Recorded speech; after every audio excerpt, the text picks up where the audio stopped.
So after all this color grading and color theory stuff that I've ever taught you, there's one tool that I just don't talk about or use, and that's the photo filter.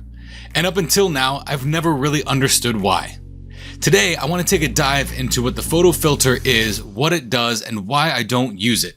Recently, somebody asked me in an email, I said, Blake, you teach all this color grading and color theory stuff. I've been using this photo filter thing, and I haven't even seen you talk about that. So after responding to this individual, I realized, yeah, I don't use it, and I don't really truly know why. So I'm going to take a deep dive on this because I like to know the why. I like to know why I don't do things and why I do things. It reminds me of this old supervisor I had named Sean. He would always say, I don't do things just to do things. I do them for a reason. And that's not what he sounded like, but that's what the filter sounded like through me and all the guys that I worked with. So I'm going to show you the reasons why I don't use the photo filter. But let's first talk about it. Okay, so I'm in here in Photoshop. The photo filter will be with all of your traditional adjustment tools. I like to go to mine down here with this icon. Here's the photo filter. Now, if we look at the photo filter, you'll see that in the top portion here, we have a warming filter, a color, a density slider, and preserve luminosity. Let's go through these individually. The filter section, if you click the drop down, these actually mimic photo filters that we would traditionally put on our lenses when we're using analog film. For instance, if I wanted to boost the boldness of the blue sky in my black and white images, I would traditionally use a red filter on the front, and it would help boost those blue colors. So you see here we have warming filters, we have cooling filters, and then we have red, orange, yellow, green, deep underwater blue, and several different types of filters. These mimic the filters that we would screw onto the front of a lens. I say traditionally in analog film because we don't really do this much anymore because of the accessibility that we have for us in Photoshop.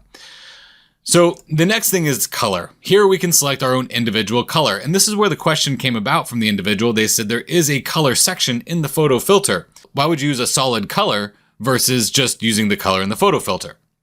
Well, let's just click on this. Here we have a color picker, just like what we'd have if we used a solid color adjustment layer to fill our image with a solid color.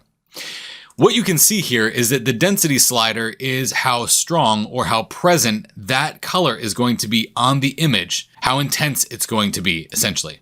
And then we have preserve luminosity. So if we turn preserve luminosity off, essentially what it's doing here is it's applying this color to all of the tones in the image without preserving the luminance values or the brightness channel of your image. When we press this, it's going to ensure that that shines through the color. So essentially, it's kind of like blend if in a way, blocking out those highlight areas while still applying the color to the image. So you can see that with the color selected here and this heightened all the way up, it's not looking very good. It's actually best when used at a low density, or what we kind of consider a low opacity. Now, when we turn this on and off, you can see that we just get a very thin slice of color added to our image, which this way I think it looks great. But then I have to ask myself, well, what is happening here? Okay, now when I turn this all the way up, I can start to make these analysis in my head of, okay, it looks like this is a solid color layer with a blend mode applied to it. So let's dive into that, because what you're going to find here is that the photo filter does not behave like it should with most blend modes. And this leads me to the reason why I don't use the photo filter. After digging and digging and digging, I found out why. Typically something that was buried in the subconscious is now coming alive because of all the experimentation I've been doing with this process. So I'm going to turn this photo filter off. I'm actually going to grab this color though. So the hex code is EC8A00. I'm just going to copy that by pressing Control C with it highlighted. Press OK. Now I'm going to make a new solid color layer. It's going to ask me what color do I want. I can just press Control V since it's already highlighted and press Enter. So essentially what I've done here is I've just borrowed the color that we have in this photo filter into a solid color fill. Now what I'm going to try to do here is I'm going to try to mimic what the photo filter is doing when we have preserve luminosity on in the settings here. And to do that, I need to be able to see it in a way that it's not on a photo filter so I can go back and forth in between them. So a lot of times when I'm doing this type of analysis on these types of things, I will make a stamped layer of this. So Control Shift Alt and E to make a stamped layer of whatever is visible. Okay. So this is essentially photo filter. Okay. So now what I'm trying to do here is I'm trying to get this solid color fill to look like this photo filter. And I spelled that FOT filter. Let's fix that. Photo filter. Okay. Let's be all educated here because I'm trying to be educated. So let me turn this solid color fill on. What I'm going to do is I'm just going to kind of grab this memory bank of what this photo filter looked like. I'm just going to kind of keep that in my head a little bit there. What we could do to make this easier is just right click on our palette here and say large thumbnails. That will help us as well. So I'm going to turn off the photo filter. I'm going to turn on this solid color fill, and I'm going to start going through the blend modes to see what blend mode might be closest to what's happening in that photo filter. This will help me diagnose what's going on. It looks like it might be overlay. But let's keep going. Might be pin light. Nope, it's not difference, exclusion. None of these guys here. Might even be color. Okay, let's turn on color. So now what I'm going to do is I'm going to press Control Shift Alt and E, and that's going to make a duplicate copy of the visible things that are happening with the color layer. So I'm going to turn this on and call this solid color. Okay, so now what I can do here is I can pretty easily go back and forth between the two of these. This is the photo filter. This is the solid color fill. So it's pretty close. It looks like it might be the color blend mode, but then again, it might be something else. So let's turn this off, let's delete it, and let's go back to my initial thought of soft light. Okay, so now I'm gonna press Control Shift Alt and E. I'm gonna double click on this and call this solid color. Okay, so now let's turn the photo filter on, turn it off. It looks like it's kind of some blend between either soft light or overlay. The whole point is that I know that there's something happening with this photo filter, but I can't exactly replicate what's happening when I turn preserve luminosity on. I have no idea what is happening here. So let's try this with preserve luminosity off and see if this will get me some idea or close to what I need to get to here. So I'm going to make a stamp of this, Control Shift Alt and E to make a stamp, and we're going to call this photo filter. And then that's going to be no pres. Okay. Turn that off. Turn that off. Now, let's see if we can find a blend mode that looks like that. Oh, it looks like as I'm going through here, multiply. I did this really fast because I need my brain to remember what I just saw. Okay. So let's go to multiply and see if that is it. Control Shift Alt and E. So it does look like it might be that multiply blend mode that's operating that photo filter, but we can't be 100% sure. So I'm going to run another test here. I'm going to delete these. I'm going to delete all this stuff that I did here. I have not deduced essentially what is happening yet. Let me go into my panel options here and change this back to my smaller thumbnails. Okay, I'll go to the medium or something like that. That'll work. So at this point, I don't know exactly what blend mode or what algorithm is happening with the photo filter to make the photo filter work. So I can't really replicate it with the solid color, which means that there's something happening in that photo filter that to me is a little bit unpredictable on my image. So let me go ahead and try this. So I'm gonna turn this photo filter back on. I'm gonna drop the density back down, and I'm gonna experiment with the way I typically color grade with a solid color layer and see if we can replicate how I typically color grade with the solid color gradients and gradient maps and see if I can replicate that with the photo filter. So I'm gonna turn this off. Now, one of my favorite blend modes to use for color grading is either the hard mix blend mode or the linear light blend mode. Now, they do look atrocious like this. I get it. They look absolutely hideous. But let's change this to hard mix. The thing that makes this blend mode operate is the fill. So let me drop the fill down to where I typically like to go, which is about anywhere between 10 and 15%. So that's good. I like the way that looks, actually. It's pretty cool. Now let me see if I can go back to this photo filter and see if I can get this to look like that color fill now. So I'm going to turn this up, change this to the hard mix blend mode. We can already see it looks a little bit different, and then drop the fill down to about 15% and see if that gives me an accurate representation as to what I did before. So how do we do that? It's all about deduction, right? So Control Alt, Shift and E, Command Shift, Option E on a Mac.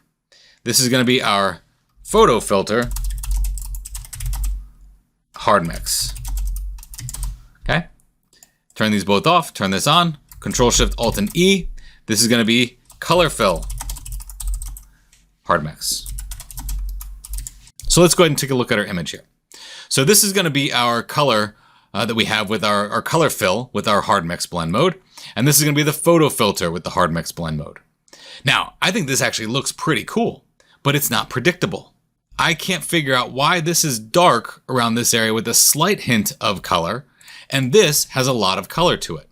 We are using a literal solid color fill, and that would make sense. That's predictable. I can get accurate, predictable results when I use that. But with the photo filter, I'm not entirely sure why some of the black is there, some of the white is there, and we have this subtle hint of color, but we can't even tell that we used a color. So let's go back to our photo filter here. Let's turn preserve luminosity off and see if that gets us any closer. And it doesn't, not really. And as I experiment with the fill, I just can't get it to be predictable. I'm not sure why this darkness is coming through here. Now, it is an interesting look, and I wouldn't throw this look out because I kind of like what's happening with that look. But the thing is here, we want predictability. So let's look at this landscape photograph and see if I can get some predictability out of it. So I'm going to do the same thing I did before, solid color fill. Let's make this a bluish color for this one. Okay, we'll go with like a blue like that. We'll press OK. Now I'm going to go and use the hard mix blend mode and drop that down to about the 15%. I like to use this kind of color grade because it uses colors that are within the image or similar colors that are close to what's in the image to make them more pronounced and making the blue sky more pronounced. I could also double click this color fill and get an exact representation of color from this image and use that as my color grade as well. So I'll copy that, Control C, and press OK. And then now I'm going to make a photo filter on here. Let's turn this off. I'm going to click on this color here, Control V, to use the same color that I used before. Now the photo filter by itself doesn't look too bad. If I press preserve luminosity on that to pull those whites back, it's actually pretty darn close to that. But here we have that blue resting very nicely on our dark areas. Okay, so what's going on with this photo filter? It doesn't seem like it's acting very strong on those dark areas, but it does look like it's pronouncing that blue. But let's change this, because we did it with the last one, to the hard mix blend mode and drop the fill down to about 15%. Whether I turn preserve luminosity off or preserve luminosity stays on, it doesn't really make too much of a difference here. And even as I increase or decrease the density, it doesn't make too much of a difference here. So there's something happening in this photo filter that I don't find very predictable in my traditional realm of color grading. I've already realized that I'm not sure what's happening behind that photo filter because I can't replicate it with traditional blend modes in a solid color fill. Not that that's a problem, but I like to know what's going on. It's very similarly like I don't like always editing in Adobe Camera Raw because I don't know exactly what a shadow is and what a highlight is. But Adobe tells me that it knows, but it doesn't show me. Same thing with the photo filter. Something's happening with that photo filter, but I'm not entirely sure what's happening, okay? If I don't know what's happening with this, number one, and number two, it doesn't respond predictably with the blend modes that I traditionally use like hard mix, soft light, or linear light, it makes it very difficult for me to use this photo filter in my workflow, specifically for color grading. Now, don't get me wrong. If you just want a quick piece of colored cellophane applied to the top of your image and you need it real fast, the photo filter can be great for that. But for your more intense, deliberate color grading where you really want to know what's going on, it's hard to justify its use without going into things like blend if or opacity. So I showed you this whole experiment. Why? I could have just said I don't use the photo filter because I don't like it. But I don't do things just to do things. I do them for a reason. And I strongly suggest that you do the same thing in your workflow. If you don't know why you should or should not use something, compare it to things that you do use to see if that thing could have a solid place in your workflow. Now, what I've found through this process is many of the things that I've taught you on this channel, I've found are better than the things that I traditionally did, and that's why I show you those things. So this wasn't a waste of time.